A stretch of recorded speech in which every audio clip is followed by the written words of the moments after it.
Coach, in your experience, can a blowout win on the road like that, can that propel you into the next week? Is that helpful? Well, we'll find out. We'll find out.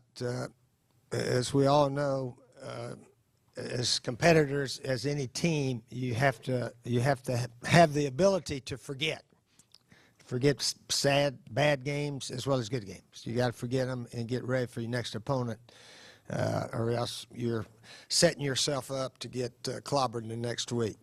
So I can assure you, us coaches, and we're still yelling at our guys, coaching our guys to try to get better. Coach, I'm curious, does Connor Shaw get the credit that he deserves? I mean, maybe not the flashiest guy in the country, but certainly, I mean, pretty efficient performances almost every week. Yeah, Connor is playing at a very high level. All you got to do is look at the statistics of how he plays. We were sitting in there talking today. The Houston Texans have thrown a pick six 5 straight weeks. And I said, has Connor Shaw ever thrown one since he's been here? No, I don't think he has. We were trying to figure out the last pick six we had. Almost had one against North Carolina, but we ran him down on about the 3-yard line. But that was Steve, you always say that you treat every game the same, but after all these years now of going back to Tennessee, your home state, are you able to treat that game as any other game, or does it still remain special? Well, it always. I always think back about my first one, 1982, Duke versus Tennessee. They had a defensive end named Reggie White playing. Willie Galt at wide receiver.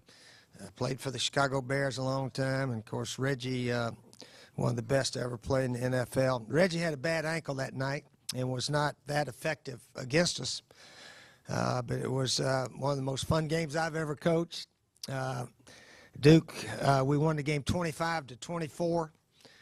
We ran out the last 9 minutes and 30 seconds from our own 1-yard line to their 1-yard line. And our quarterback took a knee to end the game.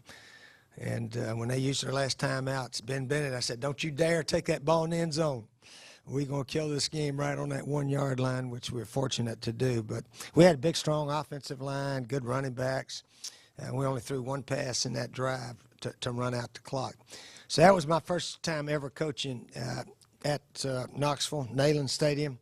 And a whole bunch of times since. But it's always a thrill to go there.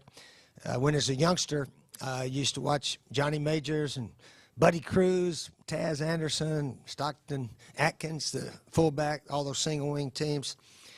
As a youngster growing up, somebody'd give my dad 3 tickets. He'd take my brother and we'd go watch the Vols play. So it's, it brings back a lot of memories.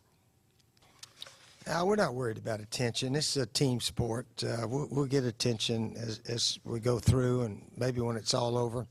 And Mike Davis, I think, has handled it well, and he's going to have to because he's getting a lot of media attention also. But certainly the ability to run the ball like Mike has been a big reason we're 5-1, and he's going to need to keep doing that. And Connor's going to need to keep playing. And I think having a wonderful season is a lot more important to them than how much attention they get. You know, 10 years from now, people are not going to ask Connor Shaw, how much attention did you get when you played? They're going to ask him, what was your dang record? And he'll tell them what his record is, okay? How many games you win, how many you lose. That's basically all will be remembered. When your playing days are over, everybody will know if you were a starter and played well and was a crucial player in the success of your team. Everybody will know that.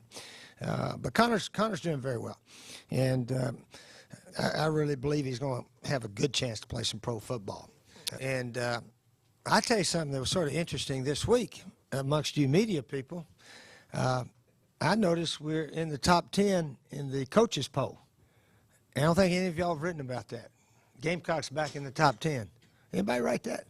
Not in the local paper. Scott, did you mention that? Oh, you did? Okay. But I like that. I like that. Hey, guess what? We're back in the top 10. No big deal. Yeah, I like that, really. And, hopefully we're going to try to stay there. But I don't know how many weeks in the history of our school we've been in the top 10. But there was another one. We can add another one anyway, whatever that means. But just quietly we jumped back in there, I thought was sort of neat.